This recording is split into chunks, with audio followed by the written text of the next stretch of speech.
I think it was a YouTube video that was submitted, and it showed a handsome gentleman named Skinny Bob, which I love, who was an alleged alien. And it was, I think the video was supposedly made in the 40s and submitted in the 60s or something. So their contention was that the special effects weren't available to alter the video. And to be honest, it was black and white. You could hear the projector in the background, right? The flipping the film and everything. And it was an alien. So, hey, there he is now.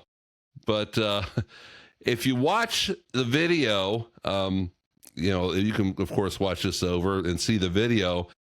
Very lifelike. I mean, the eyes are blinking and everything like that. And I mean, they definitely did not have that kind of ability to do special effects like that back in the 40s when they contend that this video was made and then submitted in the 60s or something. So, but yeah, it's very interesting. And then it shows like a family and, I don't know, and there he is, but, that's Bob. That's our buddy Bob.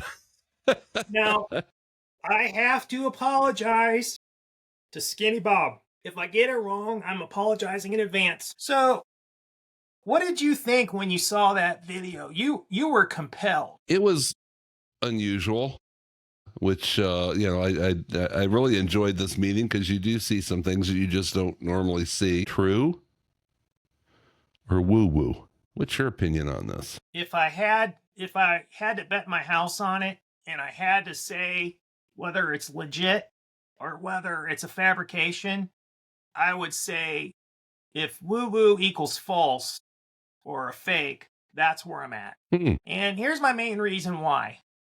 Even though the video says this was filmed in the 40s and then it was refilmed in the 60s, and you can even hear the projector in the back, anybody with any sort of graphics or even entry level graphic design CGI could come up with that. I think this is somebody's project to look and try to be authentic. That's what I'm thinking. Just because they say, oh, this is from the 40s and the 60s, it's like a magician. When the magician says, okay, look in this hand, I've got a water bottle, and then look over here, and then all of a sudden the water bottle turns into a bird. Just because you say it's something doesn't mean it is. So if I had to say, I would say it's fake. And then they add to the intrigue, this is found footage. But it came out in 2011. I mean, we've seen movies where people's eyes are different shapes and different colors, and I mean, you can do all these things with effects. And then this video is kind of kind of like shaky and black and white, and that's why I think it's fake. But they're in these outfits, and like you had the shot with them with Bob standing there with his big hands. But then the outfit is kind of like skin tight. And the first thing I thought is, how does he get his hands, unless it's some special space age material, which I guess it would be if you can fly in space. How are you getting those big hands in that skinny shirt?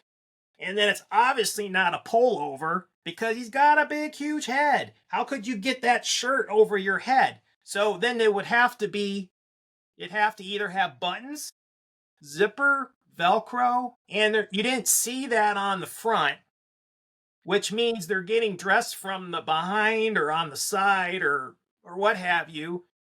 And I'm just thinking about that character.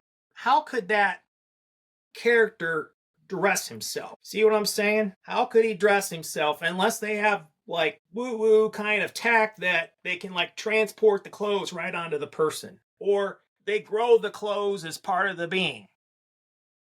Like an exoskeleton. Yeah, but it looks like cloth. It doesn't look like anything space age or special. And of course, when you have your old sci-fi references, of course, every alien always has shiny little outfits with a big, huge helmet, right? Right. Right. No, no. I mean, plus they had color film back then. If they had discovered a real alien that they had talked to, they had color film in the 40s. Don't you think they would have filmed it in color? Well, don't you think whoever submitted the video wouldn't have just disappeared off the face of the earth if there was money to be made? That's a question that begs to be asked. I mean, in our society, if somebody can make a buck, they're just going to submit a video and then they submit another one, or what was it for? And then all of a sudden they disappear off the face of the earth. That to me is, no pun intended, but that to me is kind of strange, you know? That they weren't following following the money path, and they're just letting that opportunity. I mean, if that was truly legit, I would think that person would be on every talk show and everything else on the planet, talking about this and writing a book and whatever they could do to make money on it, unless it's just one of those rare individuals, like politicians who don't care about making money. You know what I mean? Well, and where did they get a hold of the video? Because if they got a copy of it, first of all, why did they publish it on YouTube and disappear? Because, like you said, why wouldn't you go out and make the rounds? And if there's one copy, there's more. Because when there's a copy of something, there's always more than one copy when you're talking Right. digital in today's day and age. So I'm highly skeptical. But if you watch the presentation that you showed in our previous video, the gentleman, and I don't remember his name, he was leaning towards that it was true.